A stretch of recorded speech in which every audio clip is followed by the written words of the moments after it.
Hello friends, आज हम बात करेंगे अगर कोई पेशेंट डायलिसिस पे है तो उसको क्या लाइफस्टाइल चेंजेस करने चाहिए जिससे उसका लॉन्ग टर्म डायलिसिस के रिलेटेड दिक्कत कम आएगी। ऑब्वियसली डायलिसिस में जो आपका किडनी का रिलेटेड इश्यूज़ है वो तो डेफिनेटली आपको डायलिसिस करवाना ही पड़ता है। डॉक्टर्स को मिलते ही रहना पड़ता है, डायलिसिस रिलेटेड मेडिसिन को आपको लेते ही रहना पड़ता है। हफ्ते में 2 से 3 बार आपको जो भी डायलिसिस का शेड्यूल दिया है उसे फॉलो करना ज़रूरी है।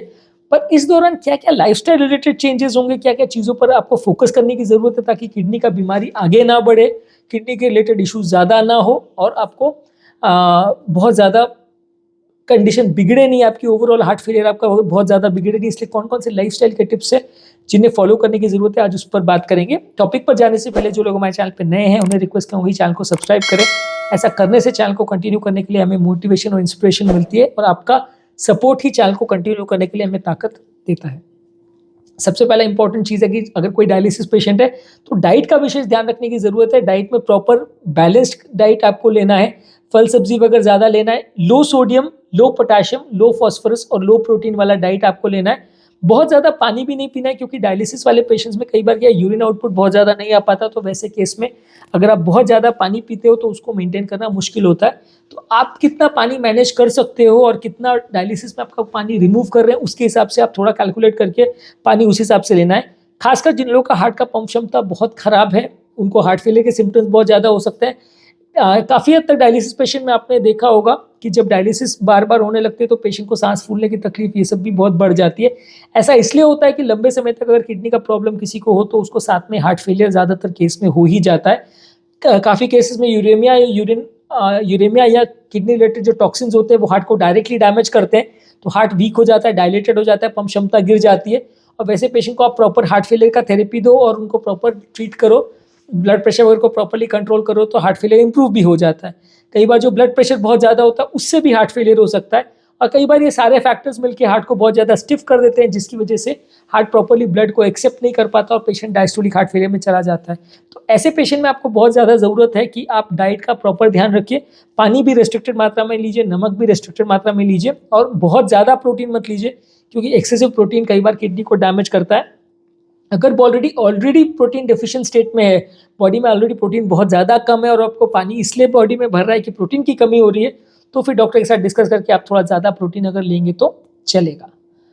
नेक्स्ट है कि रेगुलर बेस पे एक्सरसाइज कीजिए, इससे आपकी मसल स्ट्रेंथ इंप्रूव होगी, कार्डियोवास्कुलर हेल्थ इंप्रूव होगा, सांस का प्रॉब्लम कंपैरेटिवली कम होगा। ज़्यादातर एरोबिक एक्सरसाइज पर फोकस कीजिए जैसे walking, running, swimming, jogging, yoga, pranayama, इस तरह की चीज़ों पर ज़्यादा फोकस करिए। तो इससे आपका हेल्थ भी बेटर रहेगा, फिजिकल एक्टिविटी भी बेटर रहेगी और आपका मसल कैपेसिटी भी बेटर रहेगी, सांस फूलने का प्रॉब्लम भी थोड़ा कम होगा। नेक्स्ट है कि स्ट्रेस को अवॉइड कीजिए। जो मेंटल स्ट्रेस अगर आपको हो रहा है, डायलिसिस वाले पेशेंट वैसे भी बहुत ज़्यादा एंग्जाइटी, डिप्रेशन, इस तरह के प्रॉब्लम्स में चले जाते हैं। अगर आप मेंटल स्ट्रेस को अगर अवॉइड कर सके तो आपकी हेल्थ के लिए अच्छा रहेगा। आप जितना रिलैक्स और टेंशन फ्री रहेंगे उतना आपका कंपैरेटिवली हेल्थ अच्छा रहेगा, लॉन्ग टर्म प्रॉब्लम्स होने के चांस कम रहेंगे। इसको कम करने के लिए आप योगा कर सकते हैं, मेडिटेशन कर सकते हैं, डीप ब्रीदिंग एक्सरसाइज कर सकते हैं, साइकोलॉजिकल एक्सपर्ट्स के पास जा सकते हैं तो वो आपको थोड़ा इसमें मदद करेंगे। नेक्स्ट है कि अगर आपको कोई व्यसन है तो स्मोकिंग आपको बिल्कुल बंद करना है। स्मोकिंग आपके कार्डियोवास्कुलर रिस्क प्रॉब्लम्स को भी बढ़ाता है, डायलिसिस और किडनी रिलेटेड प्रॉब्लम्स को भी बढ़ाता है, हार्ट रिलेटेड प्रॉब्लम्स को भी बढ़ाता है। एक चीज़ समझने की ज़रूरत है कि डायलिसिस वाले पेशेंट्स पे या किडनी डिजीज़ वाले पेशेंट्स में ज़्यादातर जो मृत्यु होती है वो हार्ट अटैक और स्ट्रोक की वजह से ही होती है, तो आपको इनको पूरी तरह से कंट्रोल करना है। जो हार्ट पेशेंट की प्रॉपर डाइट होती है वो आपको प्रॉपर मेंटेन करना है। किडनी डिजीज़ के डाइट के लिए और हार्ट पेशेंट के डाइट के लिए मैंने ऑलरेडी काफ़ी डिटेल वीडियो किया जो कि मेरा इन प्लेलिस्ट पर देख सकते हैं, डाइट के प्लेलिस्ट पर देख सकते हैं, तो उसे आप फॉलो करेंगे तो आपके लिए ज़्यादा हेल्दी रहेगा। ओवरऑल एक हेल्दी डाइट अगर आप मेंटेन करेंगे तो आपको ज़्यादा अच्छे रिजल्ट्स मिलेंगे लॉन्ग टर्म के लिए। नेक्स्ट है कि व्यसन आपको मैंने बोला कि बिल्कुल नहीं होना चाहिए। इसके अलावा अल्कोहल भी आपको पूरी तरह से अवॉइड करना चाहिए क्योंकि अल्कोहल भी डायरेक्टली किडनीज़ को अफेक्ट करता है। जहाँ तक पॉसिबल है आप अल्कोहल को भी अवॉइड करें तो ज़्यादा अच्छा है। मेडिसिन का प्रॉपर ध्यान रखिए क्योंकि कई बार क्या होता है कि पेशेंट डायलिसिस वगैरह तो करवाता रहता है लेकिन नेफ्रोलॉजिस्ट को बार बार नहीं मिलता है या नेफ्रोलॉजिस्ट जो मेडिसिन दे रहा है उसका ध्यान नहीं रखता है। कई बार बीपी बहुत शूट हो जाता है, कई बार बीपी बहुत कम हो जाता है। तो अगर आप मेडिसिन का प्रॉपर ध्यान नहीं देंगे तो किडनी डिजीज से रिलेटेड अलग अलग तरह की प्रॉब्लम्स आपको ज़्यादा होंगी और आपको long term problems, kidney related, long term heart related problems और बीपी रिलेटेड प्रॉब्लम्स सब कुछ बहुत बढ़ जाएगा अगर आप प्रॉपर डॉक्टर को रेगुलर मिलते नहीं है, प्रॉपर मेडिसिन का ध्यान नहीं रखते या मेडिसिन में इरेगुलरिटी रखते हैं तो आपको दिक्कत होने का चांस बढ़ जाएगा। नेक्स्ट है कि डायलिसिस ट्रीटमेंट प्लान को प्रॉपर्ली फॉलो कीजिए। आप अपने हिसाब से डायलिसिस की चीज़ों को मैनेज मत करिए, क्योंकि उसमें कई बार क्या होता है कि आप कभी डायलिसिस को जा रहे हैं, कभी नहीं जा रहे हैं, कभी आपने डायलिसिस स्किप कर दिया, कभी आप हफ्ते में 2 बार जा रहे हो, कई बार हफ्ते में 3 बार जा रहे हो, कई बार नहीं जा रहे हो। अगर इस तरह का आप मेंटेन करोगे तो फिर बॉडी में बहुत ज़्यादा टॉक्सिन्स इकट्ठे हो जाएंगे और फिर जब कंडीशन बिगड़ेगी तो फिर उसको मैनेज करना मुश्किल हो जाएगा। तो डायलिसिस का क्या शेड्यूल आपको दिया गया है और कितने घंटे की डायलिसिस आपको दी गई है, कहाँ पे दिया गया है, उसको प्रॉपर्ली मेंटेन करिए अपने हिसाब से और अपने टाइम शेड्यूल के हिसाब से। चीज़ों को मैनिपुलेट मत करिए, नहीं तो आपको थोड़ा प्रॉब्लम होगी। हाँ, टाइमिंग को थोड़ा आगे पीछे एडजस्ट कर सकते हैं, अगर आपको काम वगैरह है तो आप एडजस्ट कर सकते हैं with discussion with the doctor, लेकिन आप उसको अपने हिसाब से मिस मत करिए, बंद मत करिए, या 4 दिन के बदले 8 दिन में जा रहे हैं, या जो आपको 2 दिन में बुलाया वहाँ 5 दिन में जा रहे हो। इस तरह का अगर आप शेड्यूल मेंटेन करोगे तो थोड़ा दिक्कत होने का चांस बढ़ जाएगा। नेक्स्ट है कि प्रॉपर हाइजीन मेंटेन करिए, बॉडी को प्रॉपरली क्लीन करिए, रेगुलर बेसिस पे स्नान वगैरह कीजिए, बॉडी को हाथों को भी प्रॉपर धोइए। इम्यूनिटी इस तरह के पेशेंट्स में काफ़ी कम हो जाती है, तो इन्फेक्शंस का चांस बढ़ जाता है। तो खुद के लिए बहुत अच्छा बॉडी की हाइजीन, बहुत अच्छा स्लीप की हाइजीन और डेंटल हाइजीन, ये सब चीज़ों को आप अच्छा मेंटेन करोगे तो इन्फेक्शंस होने का चांस और लाइफस्टाइल रिलेटेड प्रॉब्लम्स होने का चांस काफ़ी हद तक कम हो जाएगा। नेक्स्ट है कि अपने आप को प्रॉपर्ली इन्फॉर्म करना ज़रूरी है।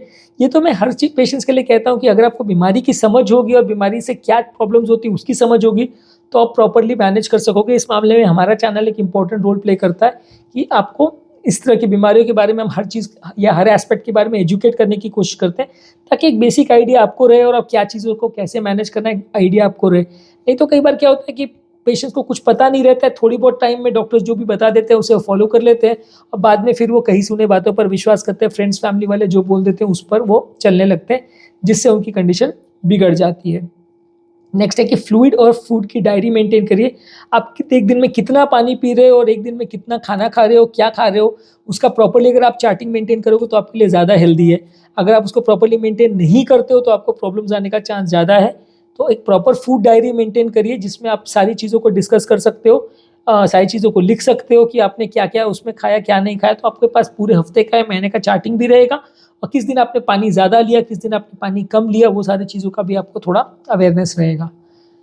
ब्लड प्रेशर को प्रॉपर्ली मेंटेन करिए। ब्लड प्रेशर कई बार डायलिसिस में फ्लक्चुएट भी करता है, डायलिसिस के दौरान सडन बीपी बढ़ जाता है या सडन ड्रॉप भी हो जाता है, ये सारी चीज़ों का भी थोड़ा दिक्कत आती है। तो आपका ब्लड प्रेशर कितना चल रहा है उसको भी मेंटेन करिए। लंबे समय तक अगर ब्लड प्रेशर ज़्यादा रहेगा तो भी दिक्कत करेगा, हार्ट फेलियर करेगा, बीपी सडनली कम हो गया तो भी किडनी फेलियर हो सकता है। तो ब्लड प्रेशर को प्रॉपर्ली मेंटेन करिए, बॉडी के हाइड्रेशन लेवल को प्रॉपर्ली मेंटेन करिए, तो उससे आपका कंट्रोल ओवरऑल अच्छा रहेगा। उसी तरह शुगर लेवल को भी प्रॉपर मेंटेन करिए, कोलेस्ट्रॉल लेवल्स को भी प्रॉपर मेंटेन करिए, क्योंकि जैसा कि मैंने कहा डायबिटिक पेशेंट्स को अगर साथ में किडनी का प्रॉब्लम है तो उनको हार्ट अटैक्स होने का चांस भी कई गुना ज़्यादा होता है। खासकर अगर पेशेंट को कोलेस्ट्रॉल भी ज़्यादा है तो और ज़्यादा रिस्क बढ़ जाता है।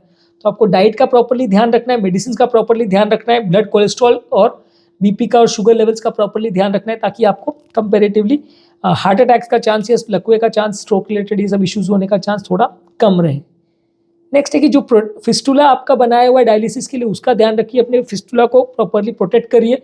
उसके ऊपर बहुत टाइट कपड़े मत पहनिए, बहुत ज़्यादा ज्वेलरी वगैरह मत पहनिए, उस पर बहुत ज़्यादा प्रेशर नहीं पड़ना चाहिए। उसको प्रॉपर्ली क्लीन और ड्राई रखिए और कोई भी ऐसी एक्टिविटीज़ में मत पड़िए जिसमें आपका फिस्टुला में अगर चोट लग गई तो दिक्कत हो सकती है, क्योंकि फिस्टुला में अगर आपको इंजरी हो जाती है तो कई बार ब्लीडिंग बहुत ज़्यादा हो सकती है, जो कि मैनेज करना मुश्किल होगा। और क्योंकि काफ़ी केस में फिस्टुला स्किन के ऊपर दिखाई देता है, नसें बहुत फूली भी दिखती हैं, तो वैसे केस में अगर आपने उसको प्रॉपर ध्यान नहीं किया तो ब्लीडिंग से जान का खतरा बहुत ज़्यादा हो सकता है। तो इसलिए फिस्टुला को प्रॉपर्ली मेंटेन करिए, प्रोटेक्ट करिए, उसमें डैमेज या इंजरी नहीं होनी चाहिए। नेक्स्ट इंपॉर्टेंट टिप है कि आप एक्टिव रहिए, डेली वॉकिंग, रनिंग, जॉगिंग इस तरह की एक्टिविटी करिए। पड़े पड़े मत रहिए, हाउस होल्ड एक्टिविटीज़ में भी काम करिए, गार्डनिंग वगैरह कर सकते हैं, ऑफिस भी जा सकते हैं, सब तरह के काम करिए। जितना आप बेड पे पड़े पड़े रहेंगे, जितना आप घर पे रहेंगे, उतना आपको बीमारी बढ़ेगा। आप जितना एक्टिव रहेंगे सोशल लाइफ में भी और इकोनॉमिक लाइफ में भी, फैमिली लाइफ में भी, जितना आप एक्टिव रहेंगे, घर में भी काम वगैरह करते रहेंगे, तो उतना बीमारी होने का चांस कम रहेगा। जितना आप सीडेंट्री लाइफ रखेंगे, पड़े पड़े रहेंगे, उतना बीमारी का चांस बढ़ जाएगा। और लास्ट इंपॉर्टेंट टिप है कि अगर आपको वैक्सीनेशन का बोला जाता है, खासकर फ्लू के वैक्सीनेशन, निमोनिया का और हेपेटाइटिस बी का, तो ये वैक्सीनेशन आपको लेना चाहिए, क्योंकि ब्लड बॉर्न इन्फेक्शन जैसे खासकर हेपेटाइटिस बी काफ़ी कॉमन है डायलिसिस पेशेंट्स में, क्योंकि थोड़ा बहुत भी इन्फेक्शन एक दूसरे का स्प्रेड कर सकता है लोगों को। और दूसरा ये है कि इम्यूनिटी कम होती है, तो इसलिए फ्लू और इन्फ्लुएंजा के इन्फेक्शन या निमोकोकल बैक्टीरिया के इन्फेक्शन होने का काफ़ी चांस रहता है। तो हर सीजन में उसके लिए अपने आपको वैक्सीनेट करा के रखेंगे तो थोड़ा इम्यूनिटी बेटर रहेगी और इन्फेक्शन की वजह से सडनली आपकी कंडीशन डिटोरिएट नहीं करेगी, जान का खतरा कम होगा। तो आज मैंने बात की क्या क्या टिप्स को डायलिसिस पेशेंट को फॉलो करना चाहिए। जब एक बार पेशेंट डायलिसिस पे आ जाए तो उसको किन किन बातों का ध्यान रखने की ज़रूरत है ताकि उसकी कंडीशन नहीं बिगड़े और उसको ओवरऑल थोड़ा हेल्दी लाइफस्टाइल रहे। यदि इस टॉपिक को संबंधित आपकी कोई कमेंट्स, क्वेरी, सजेशन है, कोई और टॉपिक्स पर आप चाहते हैं वीडियोज़ बनाएं, कोई पेशेंट रिलेटेड क्वेरीज है तो नीचे कमेंट सेक्शन में उनके बारे में बताइए, हम उन्हें कवर करने का प्रयास करेंगे। अंत में मैं डॉक्टर नवीन अग्रवाल तहे दिल से आपका शुक्रिया अदा करूँगा कि आपने इस टॉपिक को एंड तक देखा और आपको कुछ डेफिनेटली से सीखने को मिला होगा। जो लोग हमारे चैनल पे नए हैं उन्हें रिक्वेस्ट करूँगा कि चैनल को सब्सक्राइब करें। आपका सपोर्ट या सब्सक्रिप्शन हमारे चैनल को कंटिन्यू करने के लिए हमें मोटिवेशन और पावर देता है, हमें इंस्पिरेशन देता है। रेगुलर बेस पे चैनल पे हम यूट्यूब शॉर्ट्स और फेसबुक, इंस्टाग्राम पे रील्स अपलोड कर रहे हैं जिसमें सारे टॉपिक्स का 1 मिनट का समरी रहता है। आप इससे फॉलो कर सकते हैं और उसको हेल्थ टिप्स की तरह फ्रेंड्स, फैमिली और सोशल मीडिया ग्रुप्स में शेयर कर सकते हैं सबके बेनिफिट के लिए। और चैनल में कंटेंट ढूंढने में दिक्कत ना हो इसके लिए हमने सारे चैनल को प्लेलिस्ट में डिवाइड किया है topic wise. BP, sugar, cholesterol, heart का, किडनी का, लिवर का, पेट का, कॉन्स्टिपेशन का, सब अलग अलग प्लेलिस्ट बने हुए हैं। जिस तरह का टॉपिक आपको चाहिए उसके प्लेलिस्ट पर आप जाइए, वहाँ क्लिक करिए तो आपको ज़्यादा रेलेवेंट कंटेंट मिलेगा, ज़्यादा ढूंढने की मेहनत नहीं करनी पड़ेगी और आपकी बीमारी से रिलेटेड कंटेंट आपको मिल जाएगा। इन प्लेलिस्ट का लिंक मैं डिस्क्रिप्शन बॉक्स और कमेंट सेक्शन में छोड़ दे रहा हूँ आपकी सुविधा के लिए।